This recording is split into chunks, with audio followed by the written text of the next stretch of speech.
भर्गो देवस्य धीमहि धियो यो न प्रचोदयात्। ॐ भूर्भुवस्सुः तत्सवितुर्वरेण्यं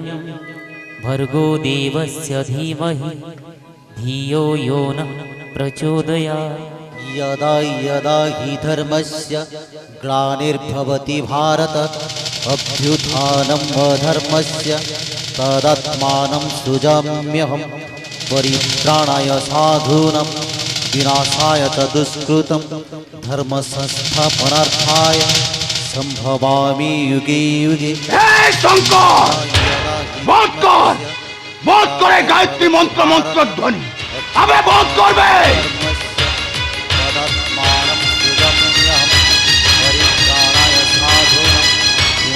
शंकर चुप ही जा भाग साला।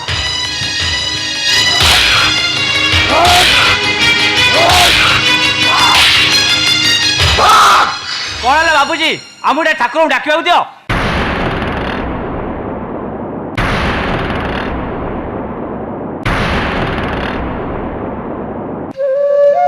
ठाकुर এই খন্ডিয়া মাদলটা তো ঠাকুর।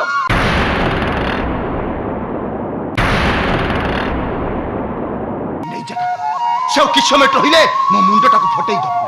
ता नहले मु निज हाथ ताको फिंगी देबी ताको। पतित जनकु धारिबा पई उड़ाउछ पताका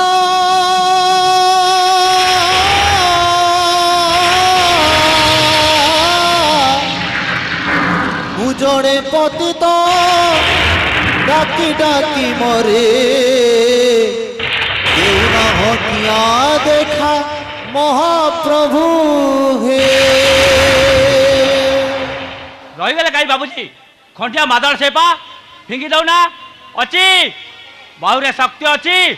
सारा दुनिया बोझ को जे निजे उठाऊची तार ओजन एते कम तमें ताको उठे फोपाड़ देव। अरे सबु मनीष जातिर से विश्वास सबु नर नारी से ठाकुर। अबे से तो ठाकुर हेले मो ठाकुर नुह विश्वास दौड़ी से काटी देछि मते मते उठे कला पहाड़ सजई देछि कला पहाड़।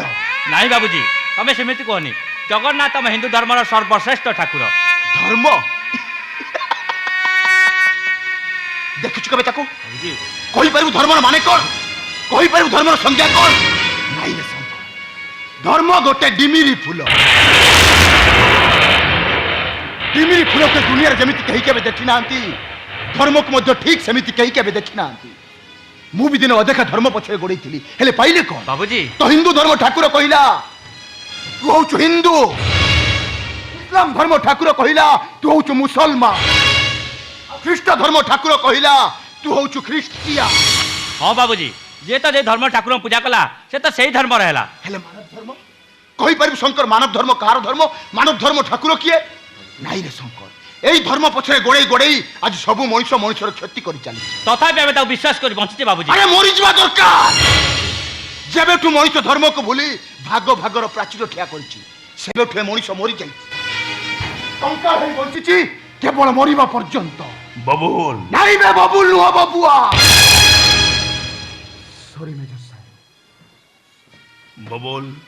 ববুয়া ববুয়া ববুল गोटाए शरीर दीटा रूप बट व्हाई सबु कहीं उत्तर न थाई मेजर साहेब এই যেমিতি পবন কাহিকি বহে দিন রাতি কাহিকি হুয়ে পক্ষী কাহিকি গীত গায় ঠিক সেমিতি সবু কাহিকির উত্তর ন থাকে ছাড়ন সে কথা। আজ হচ্ছে অগস্ট 15 তারিখ জেলে ফ্ল্যাগ কাস্টিং সরলানি কুহতু কাহিকি আসଥିଲେ কহিবি তো নিশ্চয় হেলে লোকটা শঙ্কর সমস্তে মোঠু দূরে যাওয়া পরে সে মো ছাতির কলিজা পালটি যাইছি ধর্মর অবক্ষয় বেড়ে সে জন সুদক্ষ প্রচারক ভাবে মতো তা ভিতরକୁ টানি নেইছি। বাবুজি মো ভিতর আছে। হ্যাঁ তু যা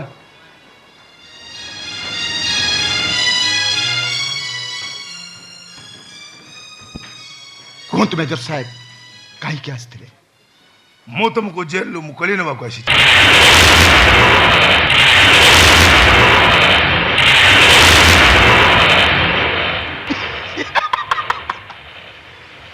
सब बकवास मेजर साहेब आउ कईटा दिन पर जे फांसी कुंट को अपेक्षा करिछि ताकू आपण निर्दोष रे खलास करने की তুমি কিচ্ছি অপরাধ করি না এ সমাজ তোমাকে অপরাধ করিয়া ପାଇଁ বাধ্য করিছি দেখ আইন কেবে অন্ধ নুহে এ সমাজ তাকে অন্ধ করে দিয়েছি ନାଇଁ ମେଜର ସାହେବ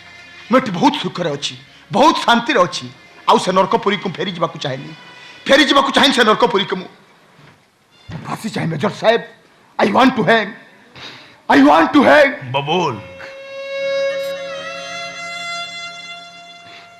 କାହା ପାଇଁ ବଞ୍ଚିବି କିଏ ବା ଅଛି ମୋର ଏ ଦୁନିଆରେ କାହା ପାଇଁ ମୁଁ ବଞ୍ଚିବି मो पुओ मानस पे तुम्हें बचिब ମାନସ हाँ मो पुओ मानस तुम रक्तर सान भाई ମାନସ କ'ଣ ଆପଣ ସହିତ ଜେଲକୁ ଆସିଛି से तुम पाखु आसिया भय करुच କିନ୍ତୁ କାହିଁକି ମୁଁ ଜଣେ ଅପରାଧୀ ସେ ଜଣେ ପୋଲିସ ଅଫିସର ମୋ ହାତରେ ହାତକଡ଼ି ଲଗେଇ ସେ ତାର କର୍ତ୍ତବ୍ୟ କରିଛି मु सब जाने बबूल तुम्हें खाली थरे कोर्टर काठगड़े ठिया ही कहीदेव तुम्हें क्या मर्डर करन देखब जेते टंका लगे सेते टंका खर्च करी मु तुमको जेल मुकुली ନାଇଁ ମେଜର ସାହେବ ମୁଁ ମୋର ସେ ଅତୀତକୁ ଅନେକ ଦିନ ଆଗରୁ କବର ଦେଇ ସାରି ମୁଁ ଆଉ କାହାକୁ କିଛି କହିପାରିବିନି ପ୍ଲିଜ ମେଜର ସାହେବ ପ୍ଲିଜ तुमको कह कब बबूल और बबुआ ए मेजर भानु प्रताप गोटे बापर मननी तुम पाक आसी देख बबूल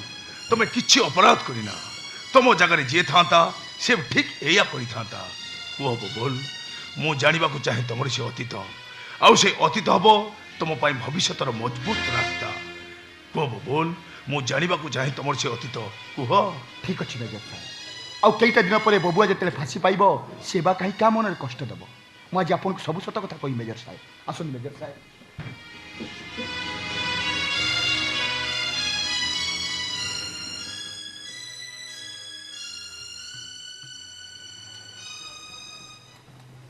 मेजर साहेब सेतेबेलକୁ भारत स्वाधीन ही न थाए भारत को स्वाधीन करिया पई नेताजी सुभाष चंद्र बोस आजाद हिंद फौज नाम एक संगठन गठन कले आउ डाकरा देले हम तुम्हारा साथ है दिल्ली चलो